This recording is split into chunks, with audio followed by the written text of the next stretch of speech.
Till now we have seen the intravenous pyelography, in which the structural and functional abnormalities of the kidneys are seen.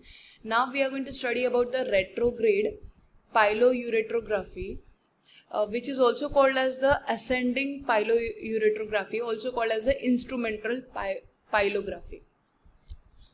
So this is a röntgenographic demonstration of the renal pelvis and ureter by retrograde injection of radio-opaque material through the ureters. So that's why it is called as retrograde. And what are the indications for doing this are, if there is any absence of visualization of the collecting system on IVP, then that time we are going to do it. If there is unexplained hematuria which is not seen by IVP, then if you want to do any biopsy of suspected lesion that time, or if there is any ureteral fistula at the site. The contraindication for doing this retrograde pyloureterography is acute urinary tract infection. We should not perform this test. Then the contrast media which is used for this is Conray 280. So it is thought that this technique is difficult as compared to the IVP, because we require a urologist for performing this procedure, as a cystoscope is passed through the urethra. From there it is ascended upwards in the urinary bladder, from there to the renal pelvis, and then after reaching the renal pelvis, 5 to 10 ml of sterile solution of Conray 280 is injected in the renal pelvis, and when the patient appreciates some pain in the renal angle, that time we should stop the injecting the Conray 280, and then we have to proceed for the further procedure. So this is the retrograde pyelogram which we are seeing now, and the hint to identify this from the IVP is that here we can see a cystoscope from which the cannula is proceeding towards the pelvis, and then the contrast dye is injected in the pelvis, and from there this contrast dye will come down, okay, and various filming sequences are taken.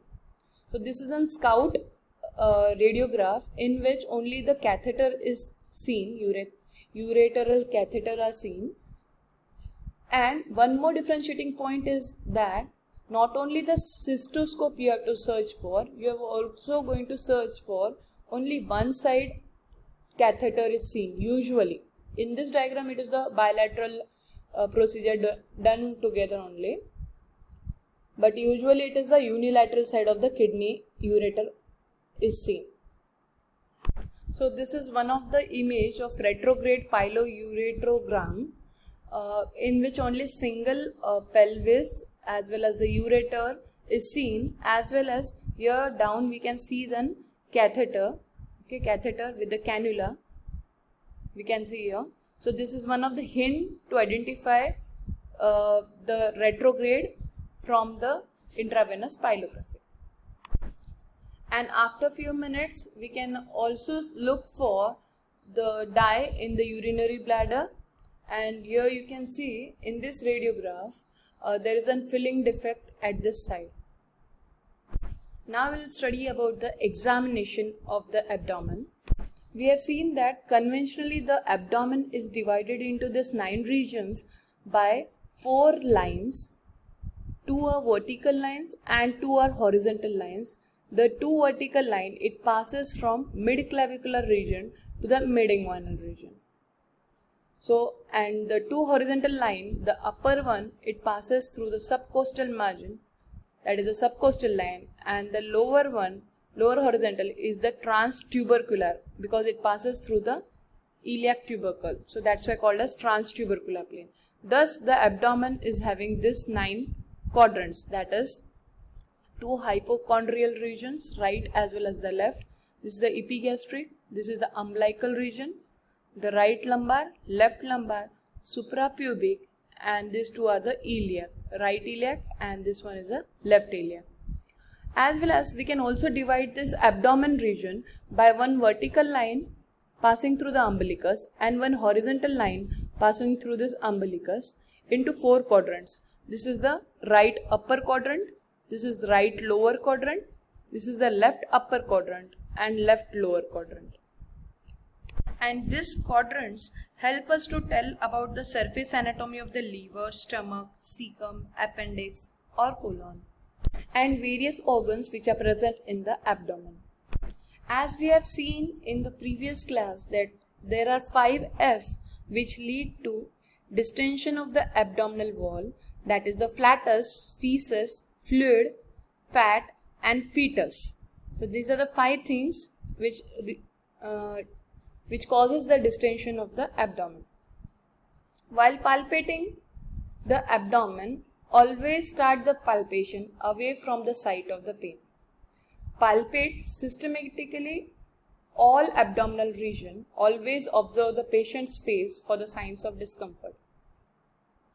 While palpating, use the palmar surface of the fingers to palpate through the abdominal wall.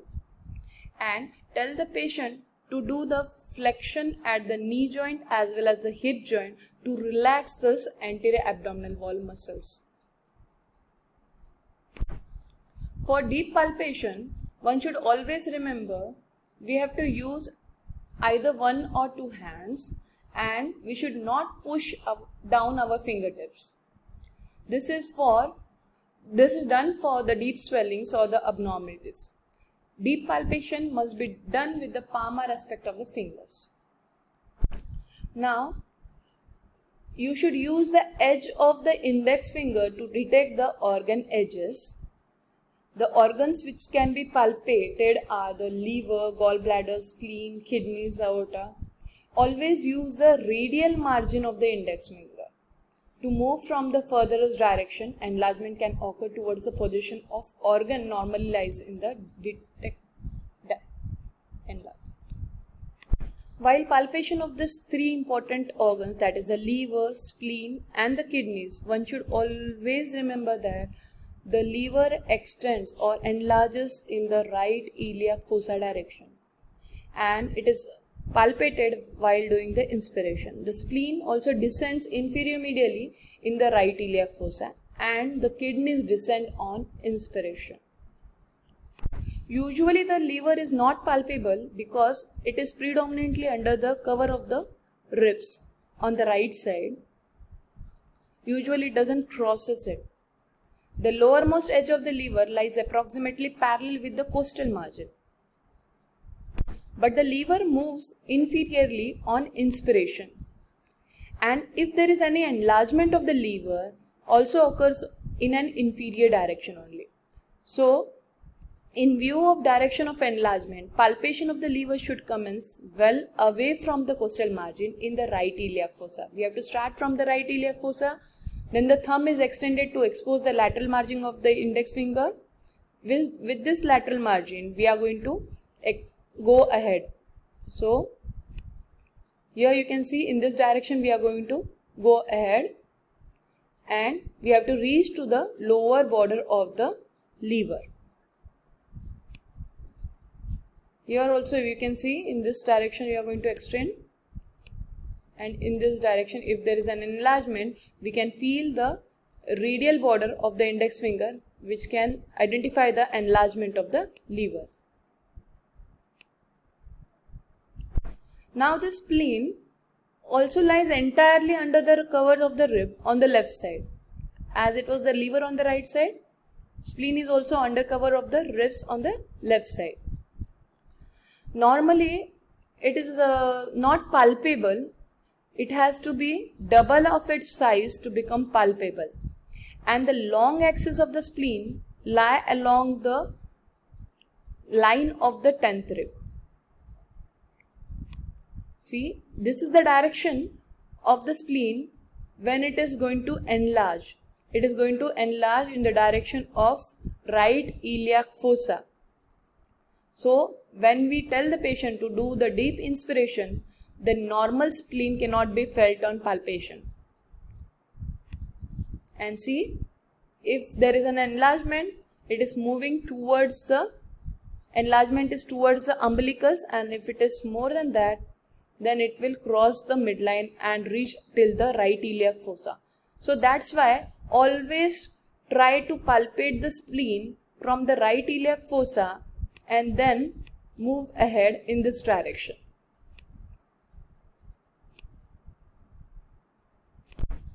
Now one should also know how we are going to palpate these kidneys. These kidneys are present retroperitoneally from T12 level to the L3 level. And we have seen in the previous class there is a bimanual way of palpating these kidneys. Usually it is not palpable, only in thin patients we can palpate these kidneys. So this is the bimanual palpation of the kidneys, in which one hand is kept under the patient's flank at the renal angle and the other hand is kept flat below the costal margin, and then the slight pressure is given to palpate the kidneys. So this method is called as a bimanual palpation of the kidneys. After knowing the palpation, we should also know about the percussion. While doing percussion, you should always use the fingertips to do the percussion. The blow is delivered by a sharp wrist movement and strike the middle phalanx firmly. We require only 2 to 3 taps and remove the striking finger immediately and then look for resonance. If the organ is liver, spleen, bladder, it is dull, and if it is the kidneys, it is resonant. Ascites, there is a shifting dullness, okay, and in ovaries there is dullness over the central region. One of the common organ to get inflamed is the appendix, and one should always know that what is this McBurney's point. So McBurney's point is the name given to the point over the right side of the abdomen, that is 1/3 of the distance from the anterior superior iliac spine to the umbilicus, and this corresponds to the base of the appendix where it is attached to the cecum. So tenderness at this side, it means the patient is having appendicitis. So another common condition in abdomen region is the hernia, and for that one should know about these two important points, that is the mid-inguinal point and midpoint of inguinal ligament. First, let us see about the attachment of the inguinal ligament, which is attached from pubic tubercle to the anterior superior iliac spine. So that's why midpoint of this is called as midpoint of inguinal ligament, where the deep inguinal ring lies. Whereas mid-inguinal point is the midpoint between the pubic symphysis and anterior superior iliac spine, and the importance of this is that femoral artery lies just below it. In hernia, that is indirect inguinal hernia, it enters the inguinal canal through the deep inguinal ring, whereas direct inguinal hernia, it enters the canal through the inguinal triangle of Hasselbalch. Indirect inguinal hernia, the neck of hernial sac is lying lateral to the inferior epigastric artery, whereas in direct inguinal hernia, the neck, it lies medial to the inferior epigastric artery. So in this diagram you can see the position of the inferior epigastric artery.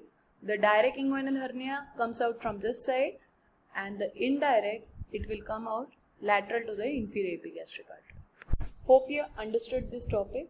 Thank you.